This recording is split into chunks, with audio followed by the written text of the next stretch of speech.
right now. First off, our co-sponsor, Jonathan Rockner, from Rockner Research Facilities. Jonathan's right over there, stands up. He is providing the food and beverage today. Thank you very much, John.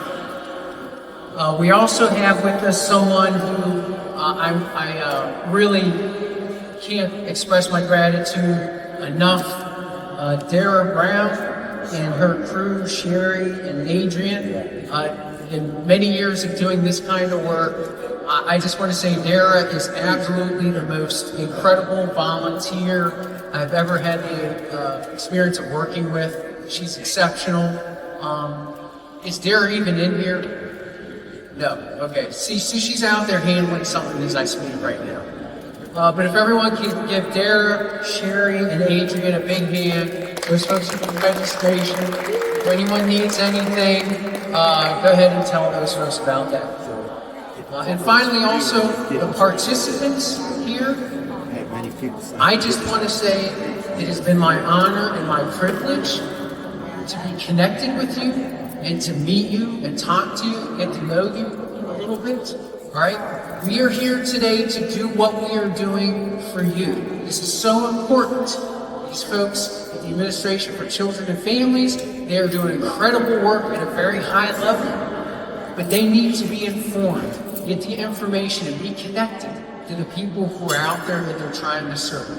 And so thank you for taking time, valuable time, out of your days, and maybe something that might be a little bit uncomfortable to be here and to be a part of this today. So if everyone can give the participants a big hand.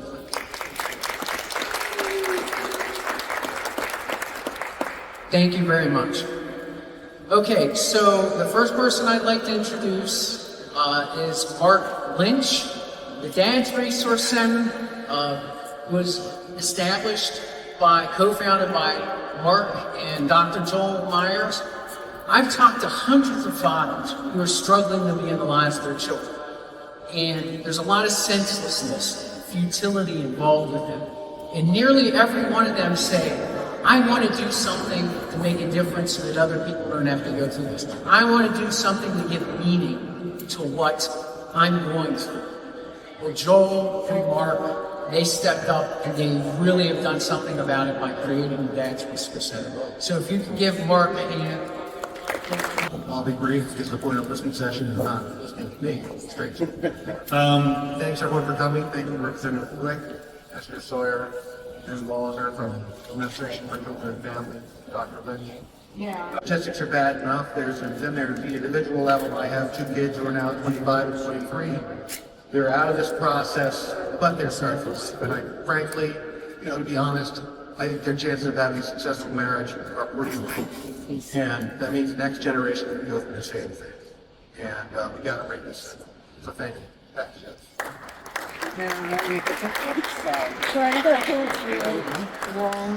Thank you, Mark. Mark is a man of few words, extraordinarily intelligent, extraordinarily capable, extraordinarily insightful. Next up, I'd like to welcome Chad Sawyer from the Administration for Children and Families. Give him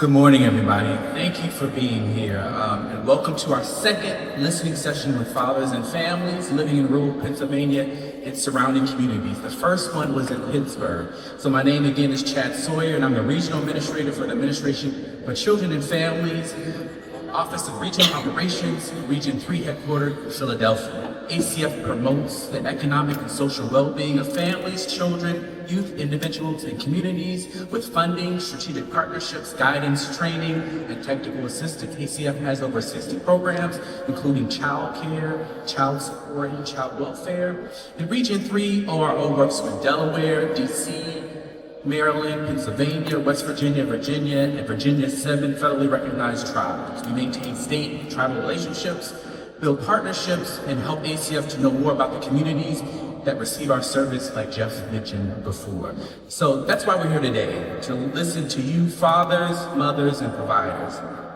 Of course, everyone has a story to tell, a story that depicts how we are different and unique, yet similar. Today we have assembled 3 groups to tell us about their lives and work in rural and surrounding communities in Harrisburg. Residential fathers, mothers without fathers in home due to incarceration, and fatherhood service providers. Through facilitated conversation with these groups, we aim to answer 4 learning objectives. How does living in PA, rural and surrounding communities affect the human services experience of fathers? How does living in PA, rural and surrounding communities affect parenting? And how does working in PA's rural and surrounding communities affect providers who serve fathers and parents? And how best to communicate to fathers to increase father involvement? And so what will ACF do with this information? We intend to use the information to inform coaches for providing grants, services, technical assistance to meet the needs of rural communities, and to increase, most importantly, father involvement.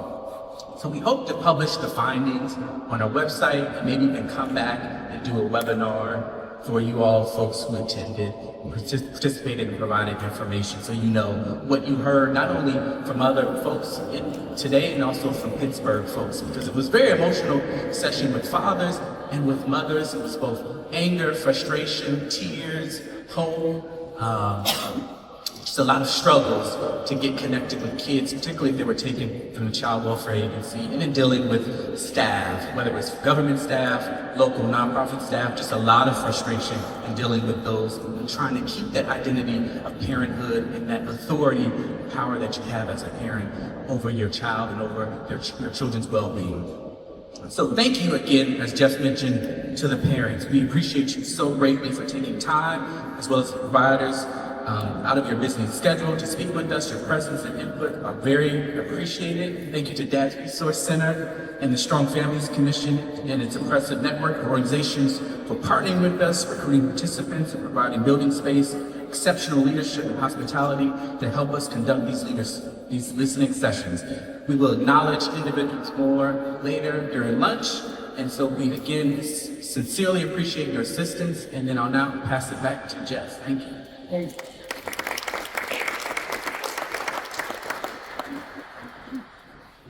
Okay, the next person is gonna talk a little bit more, something he's capable of doing very well. I was able to connect with Representative Jamie Flick through my friend Michael Flott. He connected me, and I've become a big fan of Jamie's. I tell people I'm in service of 3 people, Joel Myers, Dr. Lynch, and Jamie. Right? Because these are extraordinary, highly capable individuals who are doing incredible things. And I can think of nothing better than to be in service of people like that. Jamie is kind of a Mr. Smith goes to Harrisburg kind of thing. Right? He is just doing the right thing. And he's working he doesn't sleep trying to advance the cause of a lot of different things for his constituents, but specifically for father. He's sponsoring a shared parenting bill here in Pennsylvania, and he's went to extraordinary lengths to build the kind of support you need to get to be able to get something like that passed. And he also recently has sponsored a bill to be able to get cameras into courtrooms. Now, this is something that most of the states in the country do. And as Pennsylvania can be in some ways, is resistant to doing some of these common sense kind of measures. Of course, in situations that are safe and practical, not all the time. But he's also making good progress in getting that taken care of too. So with all that being said, I asked Jamie to come up, and I'd ask everyone to give Jamie a big hand.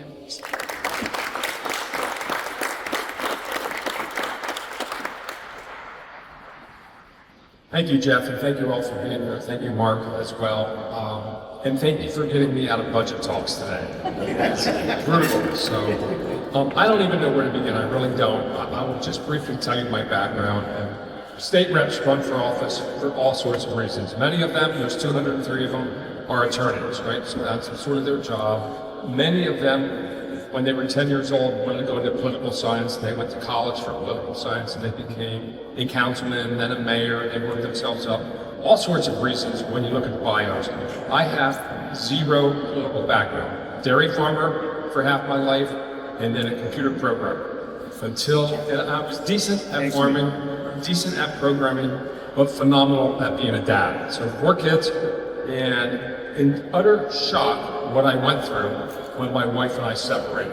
Utter shock. I don't believe there had been, forgive me for being pompous, a more involved father in the entire life of anybody in the Commonwealth of Pennsylvania.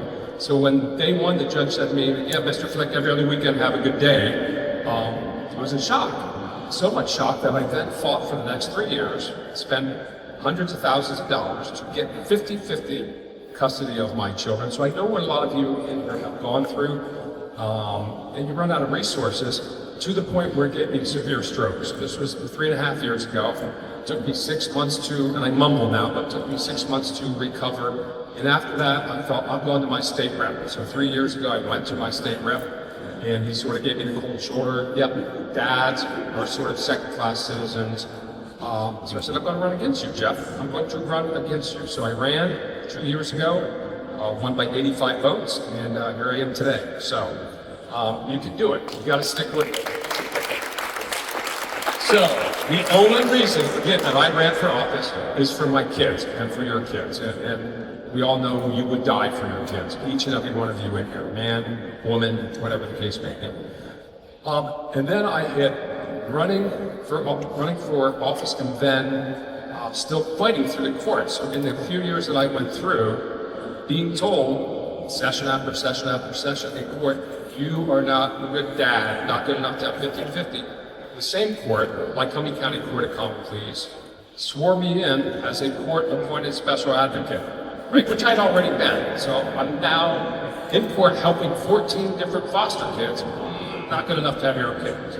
And then I adopted, during the same period, fighting 2 inner-city Brooklyn kids that I was with in the Fresh Air Fund every summer. And the mom called, the riots were going on, the dad was a grip, he had murdered 2 bloods. So the same court that says, Jamie, not good enough for your own kids. Yes, you can adopt 2 inner-city kids. My story, I don't know who's going to play me in a movie, but it is bizarre. It finally ended. I just didn't quit. I kept going back. I fired 5 attorneys. I went pro se. I learned the law. I'm just going to read a small part of the court order from 2 years ago when I finally got 50-50. So I had 17 teachers show up at court. I had my oldest son from a previous marriage show up at court. I had my ex-wife from a previous marriage show up to court to say, my God, he's a good dad. So this is what the court put down in the court order. The parties agree, and it shows you how much of it is about money to the court system in Title IV defunding. The parties agree, which we never did, but the parties agree that father shall continue to pay child support to mother as though she has more overnights than father. In the event father seeks a support order based upon the parties having equal overnights, the parties agree father will no longer have his children Wednesday and Thursday, thereby providing mother with the majority of the overnights. This is blackmail. This is extortion by the court to say, okay, we're giving you 50-50, but you got to keep paying as though you're an absentee dad. And I'm not going to get into the whole Title IV funding thing, but whatever a husband pays a wife or vice versa. So it's not just about dads, right? It goes both ways. The courts are corrupt. So that's what I'm here to help alleviate. So my first bill I wrote when I got in office, I started going to the other states that have passed this. I went to Kentucky, I went to Missouri 7-8 months ago where their bill got passed. So I wrote my House Bill 1684, and I thought I would go backwards. I met with Senator Yaw, who's been in office for a long, long time and is very well respected and is from my area. And I said, you know what, Gene, I'm going backwards. So I set up an appointment with the governor. Here I am, milking cows a couple years ago. Now I'm in the mansion meeting with the governor. So I explained the whole bill to him. I invited him to my district in Williamsport for the Little League World Series, August 13th this year, if anybody wants to come to the Little League World Series. And the governor came up and he said, why would I be against 50-50, Representative Flynn? And I said, with all due respect, Governor, it's because the Pennsylvania Trial Lawyers Association gave you $3.2 million in your campaign last year. So I put it right to farmers do that. And he used the F word and said, you do your homework. He goes, try to get it on my desk. So I didn't guarantee me. So that was last August. I then went backwards and I met with Senate Judiciary, which would be Senator Baker and Senator Yaw. And I believe I've convinced them to run this bill when we get it out of the House. The bill itself, House Bill 1684, as Jeff had said, I'm a little different. When I went into office, I'm very different. There's 203 state reps. I am the only one this November that's unopposed, but also unendorsed by his own party, the Republican Party, because I do what I want. I'm also the only state rep that takes no money from lobbyists, PACs, super PAC, none. So nobody controls how I vote or what I do. I've got 25 co-sponsors on this bill, 12 Democrats, 13 Republicans. It is the most, it's kids. Why can it not be bipartisan? I also work my way into the Children and Youth Committee. So I am making waves, and not everybody likes that, especially as a freshman. The first thing I did, little offshoot here, when I got sworn in last January, I walked down the hall and I joined the LGBT caucus. Oh my God, a Republican joining the LGBT caucus. So that has also pushed me out of the way from some of the Republican members. I don't care. This is about your kids and my kids. So again, I have 25 co-sponsors picked up. Representative Cesare last night, another Dem, so really it's 13 Dems and 13 Republicans. So we're working backwards from the governor into my committee, got on the Children and Youth Committee, which is where I got this bill placed. I thought, my God, this is going to happen. And then 2 months ago, the head of that committee, Dr. Lynch knows her quite well, Donna Bullock, chairman of that committee, said, no, not going to move your bill. God, I started with the governor. I thought, I can't even get out of my own committee. And I said, why? And she says, I just don't believe in it. I don't believe 50-50 is usually a good thing.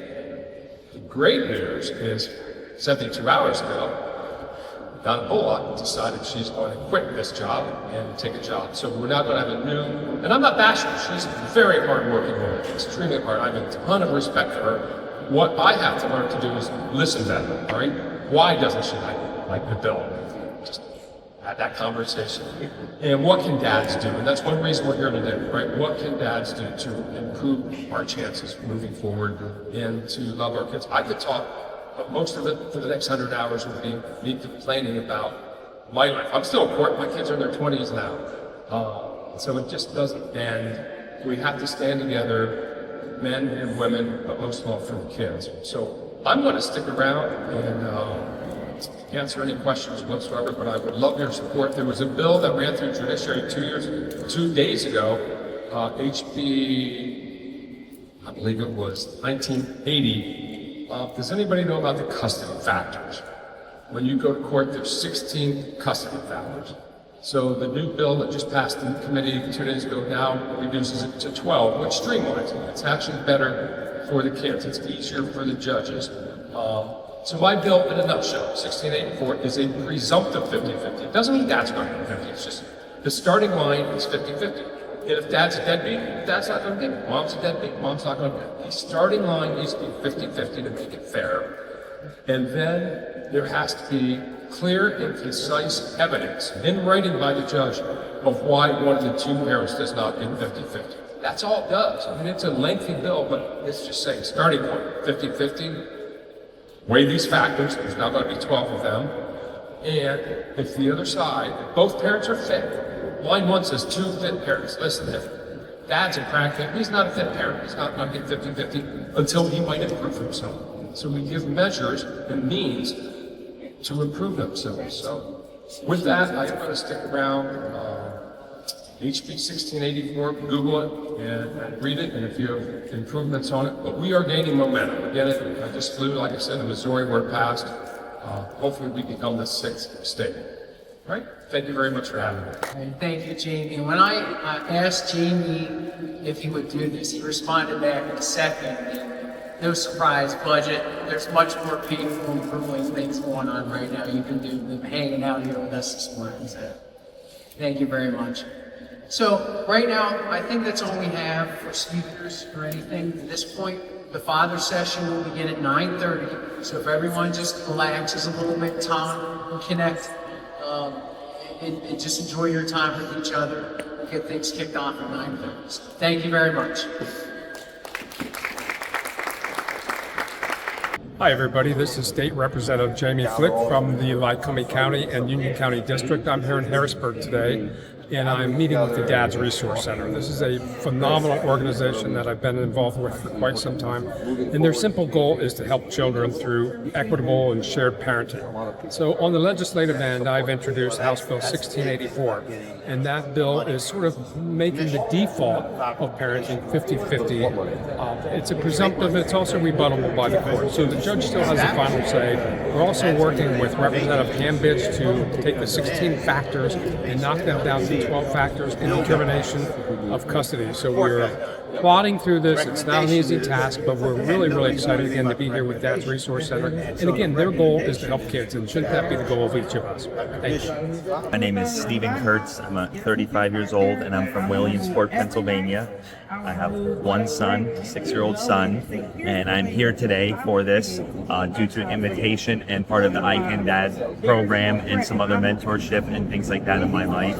I feel very strongly with this as I have been going through it, but also as I work alongside other men and women, and I'm seeing it from both sides of the story on men and women, like I'm saying. So I'm excited to be a part of this, to not only hear others, to share my story, to empathize with others, and for us to learn each other about resources and help for better co-parenting and what is ultimately best for the children. And all I would say for the dads that are going through this, talk to people, look for resources, join communities, healing circles, whatever you need to do, as opposed to holding it in, not talking about it, drinking, doing drugs, suppressing it.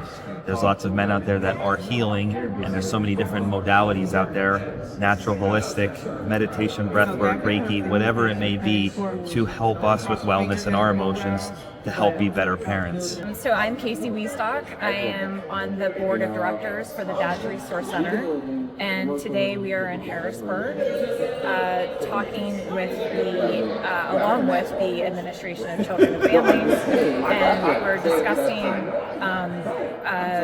dad's perspectives, mother's perspectives, providers' perspectives about father engagement in rural and suburban communities. So children are benefited from the involvement of their fathers, not only from a young age, but into adulthood. And so that's what our agency and what Dad's Resource Center and the Administration for Children and Family is exploring right now, with the benefits of it, how we can improve that. Just to feel that they are welcome, that they are a benefit in their children's lives, and that they are necessary.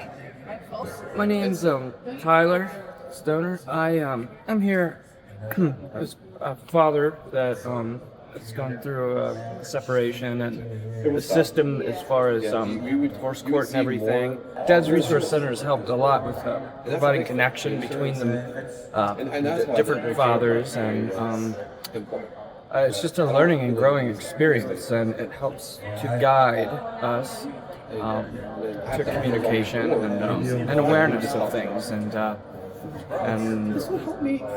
just talking about this stuff helps process some of the things that get held within. Okay. Relationships are important. A healthy family is important. For a father to be given the opportunity to be his role in the child's life and in the family. To not have that stripped away, it's a vital role for the child. I'm Mark Lynch, co-founder of the Dad's Resource Center, State College, Pennsylvania. What we're doing here today in Harrisburg is providing a forum for fathers who are having difficulty getting access to their children because of structural obstacles in the family court system of Pennsylvania. We're providing a forum for them to talk to the federal administrators who oversee the federal money that goes into the family court system, and we're hoping that essentially providing the federal government with a window into reality, the reality that these fathers face, will help produce better outcomes for the fathers and, more importantly, for their kids. As somebody who has 5 children, 4 grandchildren today, and comes from a large family, you recognize the importance of a father in a child's life. And so, I've been involved in this movement since the year 2004, and through that have gotten connected to many different organizations like the Dad Resource Center and the Strong Family Commission. And so this is a product of many years of trying to take time and get connected with people who understand the issues that fathers are dealing with.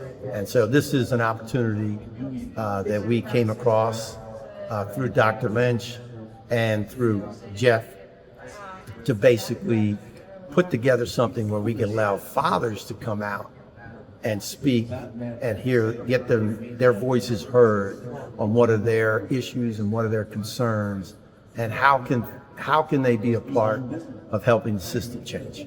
The biggest challenge that fathers face is being accepted and being recognized as an important aspect of a child's life, and not being placated as a breadwinner, but as somebody who's also a nurturer, somebody who understands the need that there has to be two sides to this issue. There's a mother, there's a father, and they both come from different perspectives. And the father's perspective has been somewhat diminished today, and that needs to be changed, because we see in every statistic, every category, children are suffering when they don't have a father that's actively involved in their lives. Whether or not the mother and father are together is not the only issue. It's, are they working for what's best for their children's lives? My name's Joe Walls, and my buddy Eric is a part of this, and he told me about it, and I thought it was something that was really interesting and something that I was curious about and wanted to come out to, I take my relationship with my child seriously, with my daughter, and there's been struggles at points in time learning to co-parent and stuff like that, and I know a lot of people have it harder than I do, and I figured maybe me coming here could help in some way, or me telling my story could help in some way. And you start out in the course, it's 90% of times they side fully with the mother, rather than looking at it from a bird's eye view and looking at both sides and coming to an actual conclusion on what the case really is. It should be the same as a parent, no matter if you're a woman or a man. If you want to be in your child's life, like, you should be given that opportunity, obviously, unless you're someone who has abused children or something like that. That's a different story, but for the men that, I feel like there's so many men that don't want to be in their children's lives, and there's also an epidemic of that. And like the men that want to be in their children's lives, there should be more resources to make that happen, and it shouldn't cost so much money. Absolutely. For the men that aren't as lucky as me to have the other parent who didn't take me to court, and we were able to settle things out of court, because like if she wanted to, I mean, with my criminal record, she could make my life really hard. My name's Eric Gauger, and actually met Dr. Lynch, I don't know, a year ago through my wife, who had been talking with him for a while, and my wife and myself, we live our life to help kids and help support families, and I'm a dad to 5. So it was very intriguing what he was talking about, and I wanted to get involved and help any way I could, and I think today went well, and I think a lot of people got connected with each other even more than there already was, which is never a bad thing. Just to know that they have somewhere to turn if they do need them, because I think a lot feel like there is nowhere to go for help right now. And we also need to do a better job supporting each other as men, because we all try to be tough and do what we have to do, but everybody needs help at one point or another. I'd just like to see more accountability and more ownership of the actions that are occurring. I think that would change a lot. Just people being responsible for what their job is and doing a good job at it would change a lot. Hi, I'm Rufus Lynch. I'm the chair and founder of the Strong Families Commission in Philadelphia. We're committed to promoting greater father-family involvement in the lives of children, the caretakers of children, and communities in which our children live. We're sponsoring our 8th anniversary conference in Philadelphia, November the 14th, with the title of Children's Mental Health, Parental Care, and the vital role of fathers in the care of their children.